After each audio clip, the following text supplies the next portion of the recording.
Deep within Italy's picturesque landscape, a sinister force has been secretly thriving. It's not terrorism nor is it organized crime that has the nation on high alert. Instead, the unlikely culprit responsible for wreaking havoc across the country is something far more unexpected, the humblest of insects, the ant. These tinny creatures have infiltrated every corner of Italy, from the bustling streets of Rome to the charming villages of Tuscany. It's estimated that a staggering 12 million tons of ants are living in and around Italian homes each year, with some areas boasting as many as 10,000 ants per square meter. The ant invasion has caused widespread destruction, with reports of damaged food, ruined clothing, and even compromised electrical systems.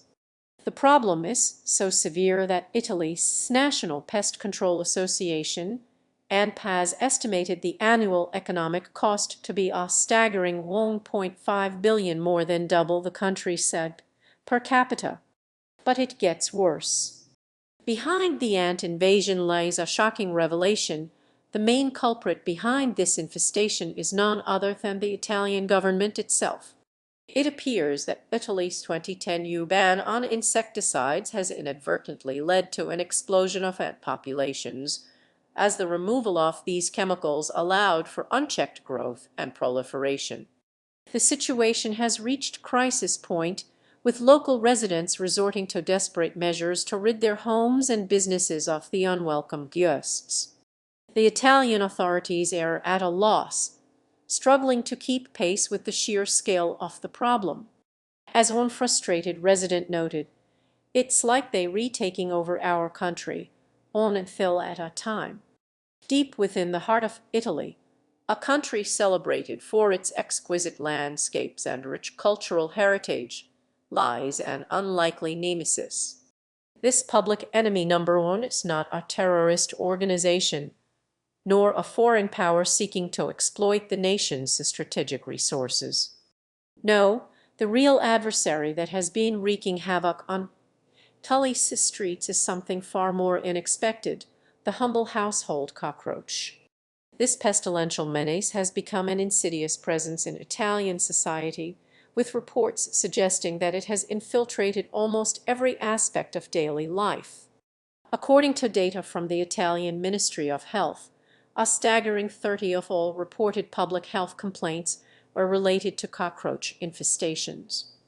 This translates to over 2 million documented cases annually, placing an enormous strain on local healthcare systems. The most affected regions are those with high population densities and warm climates, such as the Campania region around Naples, where a recent study identified nearly 90 of all households harboring cockroaches. The economic toll is equally alarming, with estimates suggesting that the annual cost of cockroach-related damages exceeds 1 billion. Residents have taken to social media to share their own horror stories and offer advice on how to combat the infestations. Meanwhile, local authorities are scrambling to address the crisis through a range of initiatives, from targeted extermination programs to public awareness campaigns warning citizens about the dangers of attracting cockroaches in the first place. But as we delve deeper into this peculiar struggle, it becomes clear that there's more to Italy's cockroach problem than initially meets the eye. As we delve deeper into the enigma is Italy's most unlikely public enemy, it becomes increasingly clear that the nation woes are not just limited to the realm of crime and terror.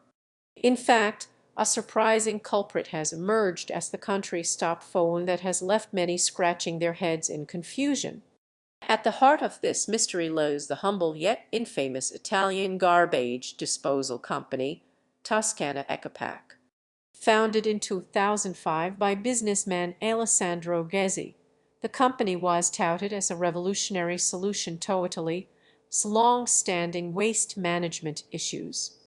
With its sleek trucks and eco-friendly packaging, Tuscany promised to revolutionize the industry, making it easier for residents and businesses to dispose of their trash.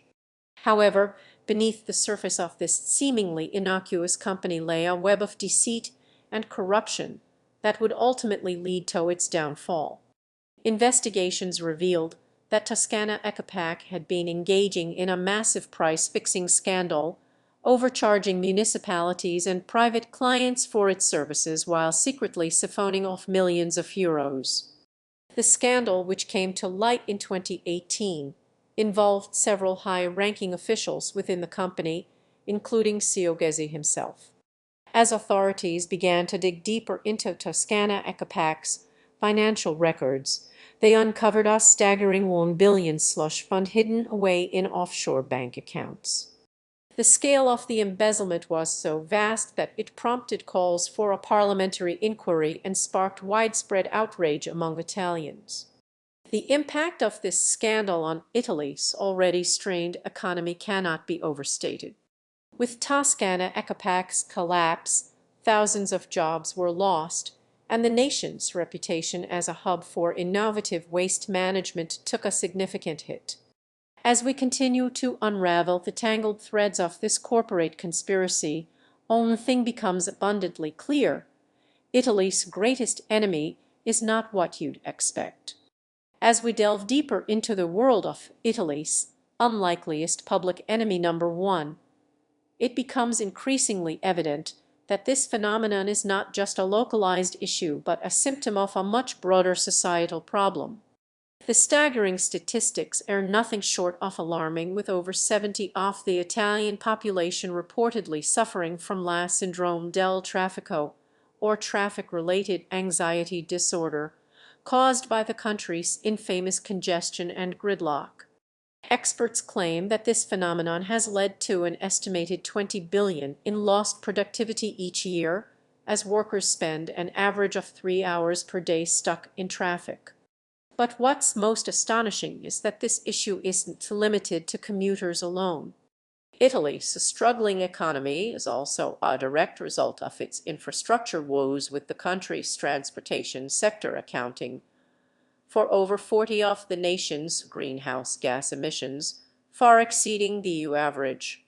One need only look at the case of Rome's notorious Via dei Fori Imperiali, where drivers spend an estimated 17 minutes per mile navigating through one of the city's busiest intersections.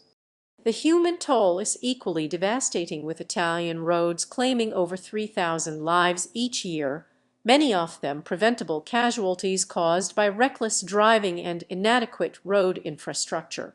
In recent years, Rome has seen a surge in protests against the city's beleaguered transportation system, with residents taking to the streets to demand change.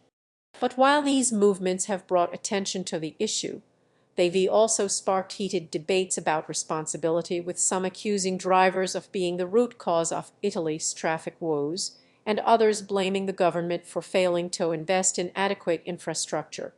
As we continue to explore this complex web of factors, it becomes increasingly clear that solving Italy's traffic crisis will require a multifaceted approach, addressing everything from driver behavior to urban planning. But one thing is certain: until the country finds a way to reconcile its passion for driving with its pressing need for modernization, Italy will remain stuck in neutral. The truth behind Italy's unlikeliest public enemy number one is a story that begins in the late 1990s, when the country was on the cusp of an environmental revolution. At the forefront of this movement was a small group of Italian activists, fueled by their passion for the nation, dwindling natural resources and ancient landscapes. Led by Maria Luisa Fabbri, a pioneering environmentalist from Tuscany, these grassroots organizers began to expose the dark underbelly of Italy's agricultural industry. Their investigation revealed a staggering reality. The nation's beloved Parmigiano Reggiano cheese was being produced with alarming levels of contamination and neglect. The evidence was damning. Toxic chemicals were seeping into the once pristine hills surrounding Parma, home to this revered dairy product. Moreover, Fabbri's team discovered that large-scale industrial farms were exploiting traditional practices and devastating local ecosystems. The Italian government, caught off guard by the scale of the problem, struggled to respond effectively.